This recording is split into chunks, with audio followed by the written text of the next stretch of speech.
The next question. The next question is,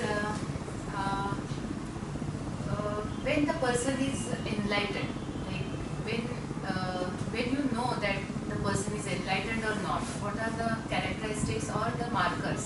So we would like to have a little enlightenment on this issue, because it's very difficult to gauge just by looking at a person, or sometimes people think that they are getting some experiences. So how to measure where they are standing, or whether the other person is really enlightened or not?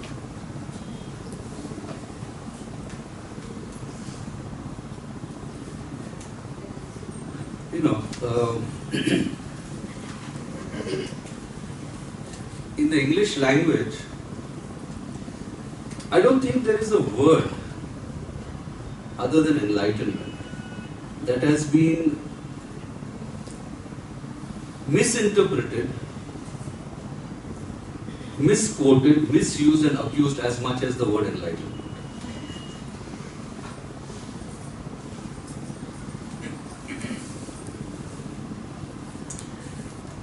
Let me take this opportunity to destroy a couple of myths about enlightenment, which people normally have in their minds. The first myth about enlightenment is what I call the Big Bang theory.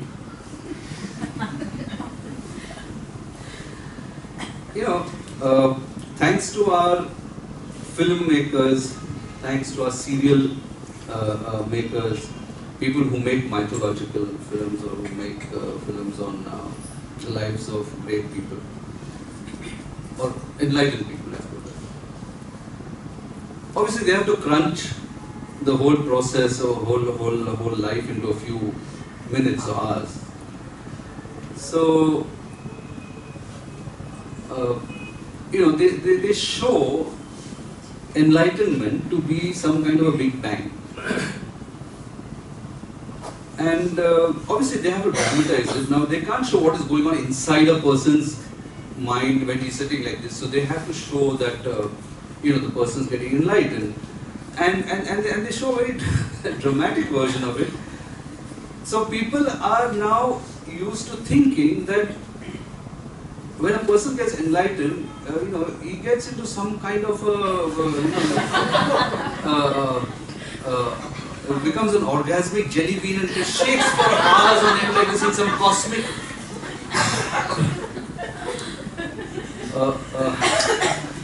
delight or ecstasy. And then suddenly he'll open his eyes and he's got all the wisdom, all the powers, all the the enlightenment of the world. Well, that's fine for films, it works there. It doesn't happen like that in real life. Hello? It doesn't happen like that. So this big bang of enlightenment doesn't happen. When we read about things like, okay, Buddha got enlightenment under the Bodhi tree and all, it's not some kind of a bolt of lightning that strikes and then you have 1 minute you are unenlightened and you're oblivious of everything, and next moment you know everything in the universe. It doesn't happen. I mean, that's a myth.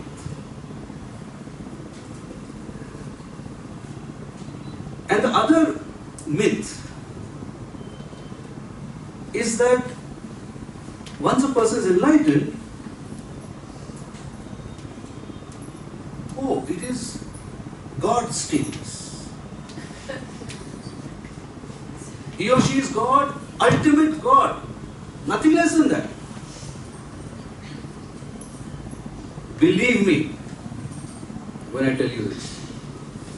And certain very well-written scriptures and philosophies will also confirm this, that there is no ceiling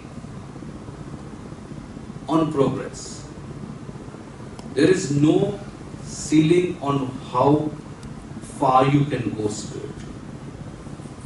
So it's not that, okay, boom, this person becomes enlightened and that is it. I mean, he's reached the top of the top of the top. No, there is no top.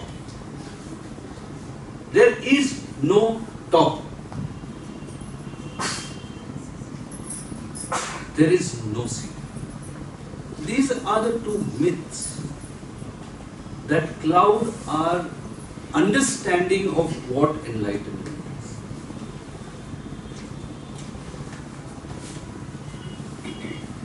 Enlightenment is a long drawn out process. It may last a month, a year, 10 years, 100 years, a lifetime, several lifetimes. It is a progressive process.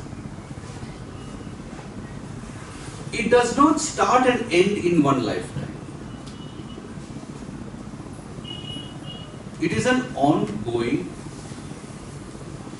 progression that the soul has to keep experiencing.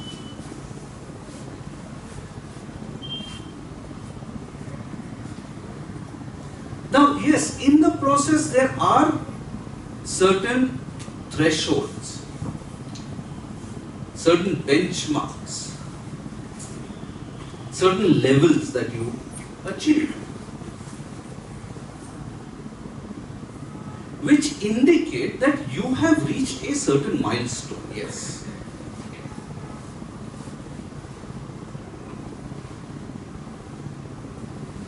But there is no finality over it. It's just a milestone.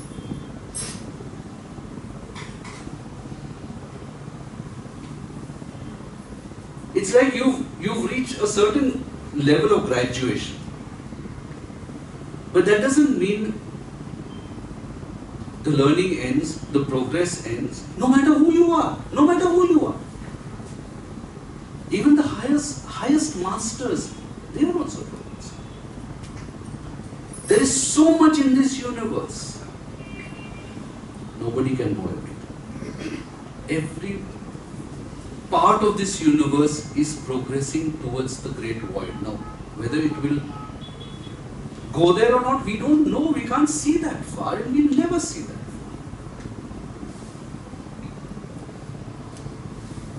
far. Or whether it will ever happen. But the process goes on. So enlightenment is a very misunderstood, misquoted, misrepresented word.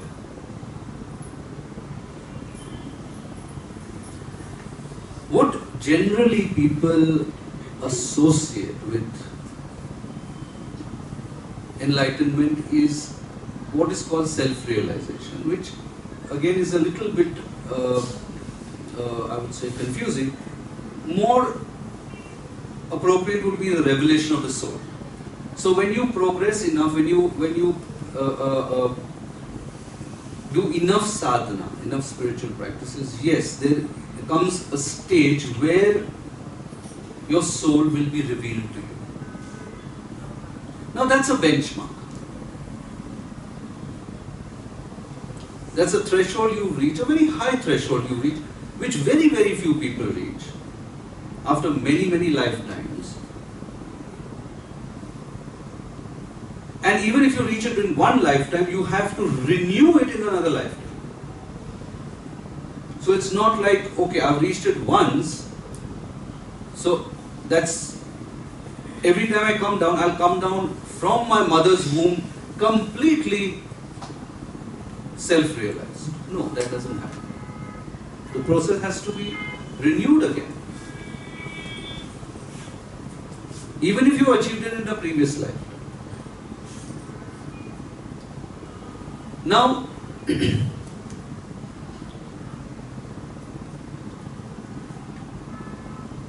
what normally happens to a lot of people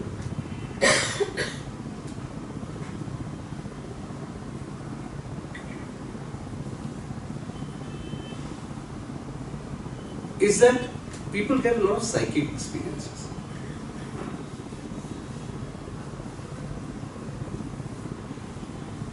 And there is a tendency to mistake psychic experiences as self-realization. Now this is a little funny, and it is it's confusing because certain psychic experiences make you feel, wow, I can see this, I can experience this, I experience certain energies, certain supernormal phenomena. And you think, oh my God, I am enlightened.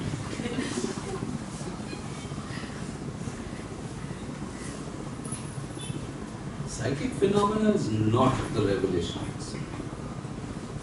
You know, I've actually had people come to me, I was talking about this couple, come to me and tell me, I think I am self-realized. Is it good for you? No, but can you check and tell me? I said, there is no certification process here. And besides, I have nobody to give you a certificate. Nobody can. I said, the very fact that you're asking me this question disqualifies you.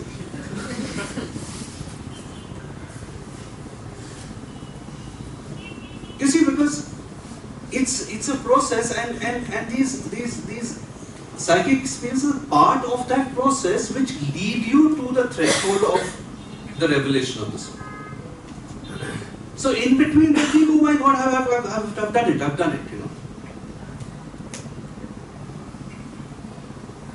But even with the revelation of the soul, even with the threshold of self-realization, it's not that you've achieved everything.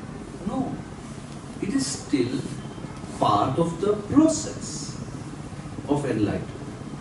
Even after that, there are things that you have to achieve, but in a different way.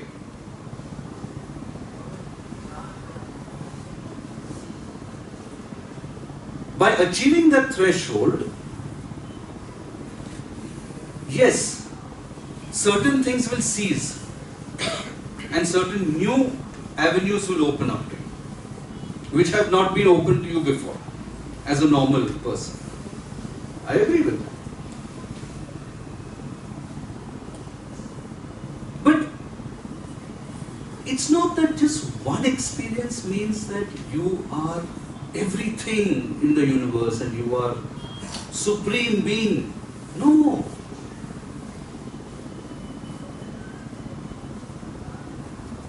The enlightenment process is continuous, and there's always another threshold to reach. Even the highest sages, the highest masters, even the gods, they are all in the process of progress. They are all going towards the supreme creator, the energy, the power that is the creator, not a person, not an entity.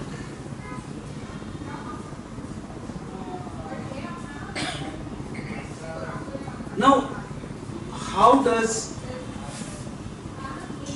since enlightenment is a process,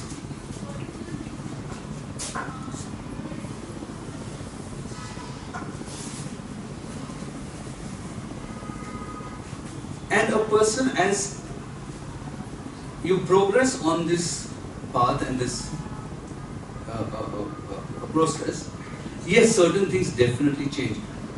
There are certain indications where you know that, yes, this person is well on his or her way to enlightenment. The indications are like this.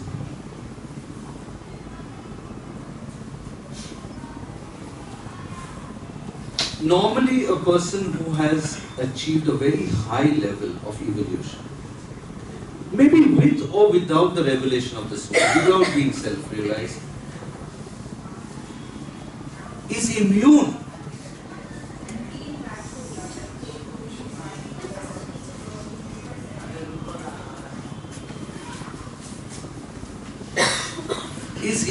from emotional pain and mental suffering. This is a very big indicator of a so-called enlightened person. beyond emotional pain and mental suffering. If you haven't, you're not very enlightened.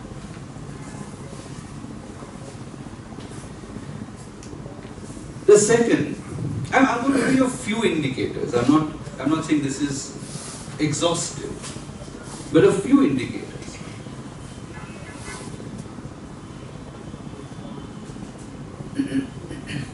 You enjoy and use everything in the material world without an iota of attachment. Everything and everybody. Without an iota of attachment. When I say an iota of attachment, I mean your eyes shouldn't even flicker if it's not there the next moment. There should be no emotional blimp. If you are left with zero, that level is enlightened. Again, progressive, but yes, it is one of the indications of an enlightened soul. Another indication, can share all his possessions or her possessions without any insecurity. There is nothing like insecurity in that person's persona, in that person's mind, in that person's behavior. Insecurity doesn't exist because that person has reached the level where he or she is in complete resonance with the universal forces, with the universal plan. There cannot be even an iota of insecurity. Another hallmark of an enlightened person. The next, and this is a very big, you can say, hallmark of enlightenment, is inner wisdom. You don't depend on books. You don't depend on thoughts of other people. The wisdom comes from within. Within you. It has to flower within you. It has to blossom within you. And you have that faculty.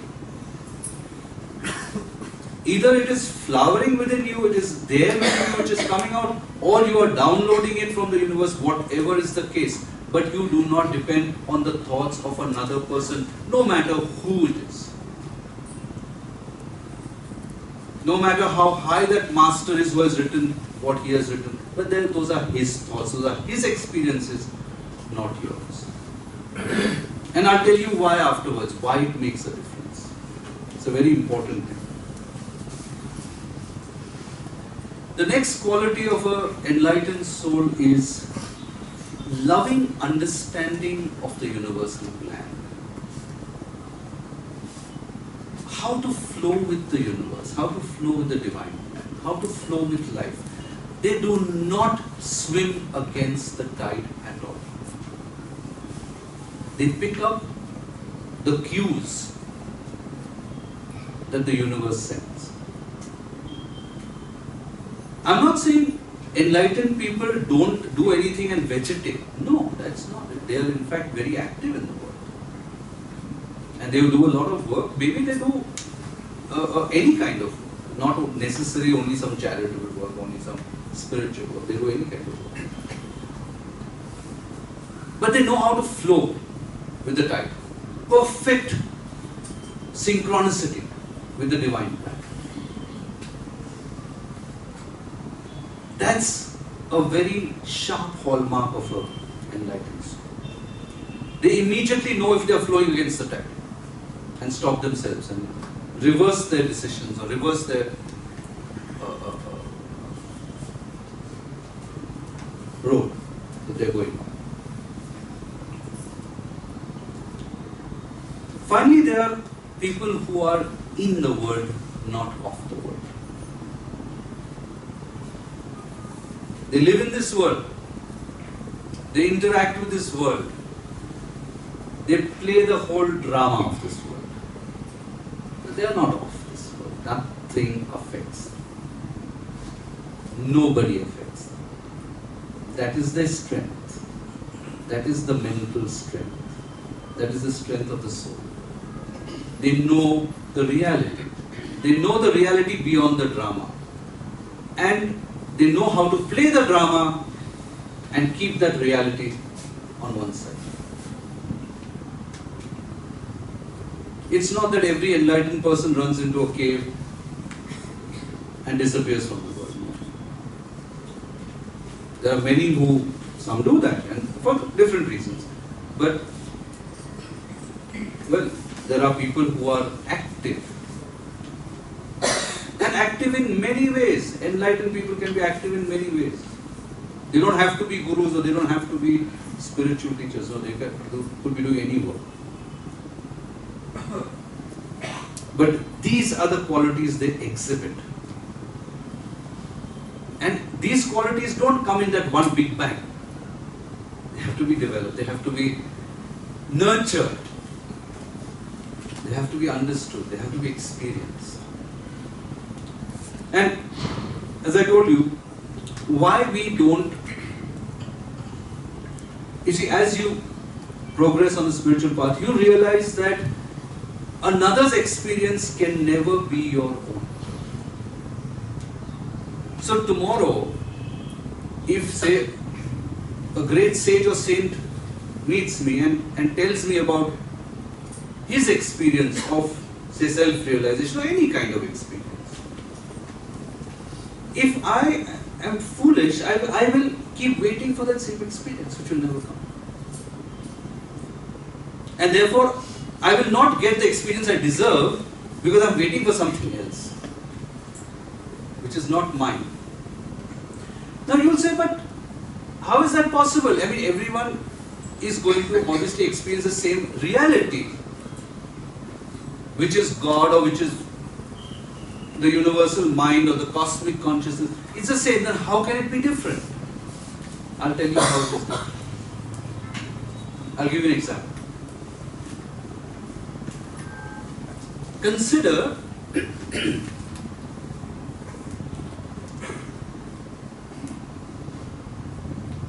enlightenment or self-realization or whatever you call it. Imagine it to be a round building, like this, a round building. Okay. Now this round building contains your enlightenment. Suppose, just for an example, let's put it that way. This round building has billions and billions of doors. Every individual walks through his own door into the same building. Once you're inside, you may experience the same thing. But the process of walking into that is always different. Because your door is unique.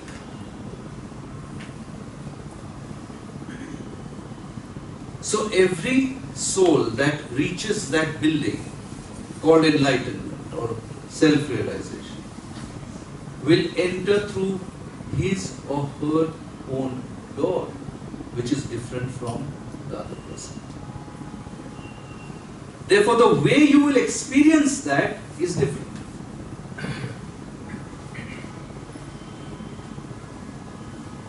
Yes, once inside you are in the same space.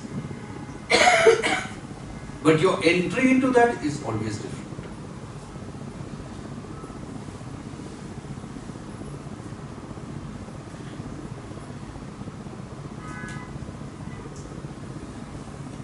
Therefore,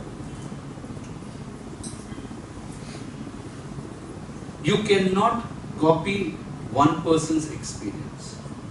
You cannot wait for the same thing to happen to you. It will happen to you in a different way.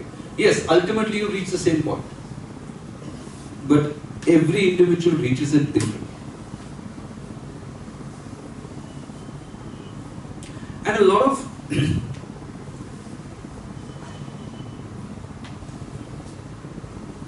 lot of sadhaks, I would say, amusingly, sit in a state called samadhi, which is an altered consciousness, where you lose track of time, where you lose track of body consciousness. It's just a state, it's a state of altered consciousness. It lasts sometimes for a few minutes, sometimes for a few hours, sometimes even for a few days. They come out of that and they feel, yes, finished, I have achieved everything. It's just an altered state, it is not the end of the road. So you see, unless you have a guru who can tell you where exactly you are and what interpret your experience, yes, you are likely to think you become God in 2 days.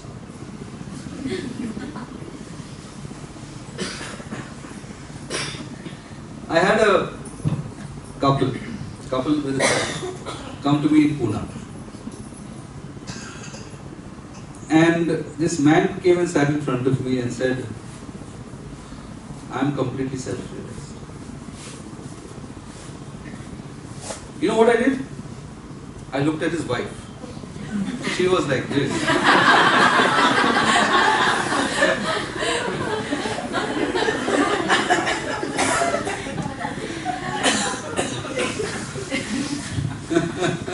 Eyes up, looking at the ceiling.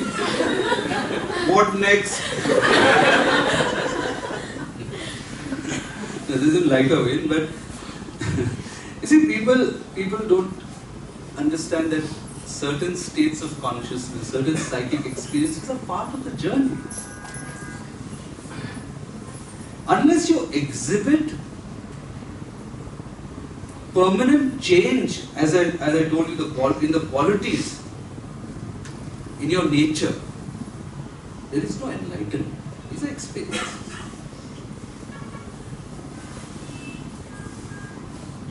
So a lot of people mistake these kind of experiences, these kind of altered states of consciousness to be, the end of the journey. They think they've achieved it and now nothing is left to be achieved. But sadly, that's not the case. There is always something to be achieved, even after the stage of self-realization or revelation of the soul. Even then, there is a journey forward. It's not the end of it. So enlightenment is a long-drawn process, and it will keep going on even after you think you are fully enlightened.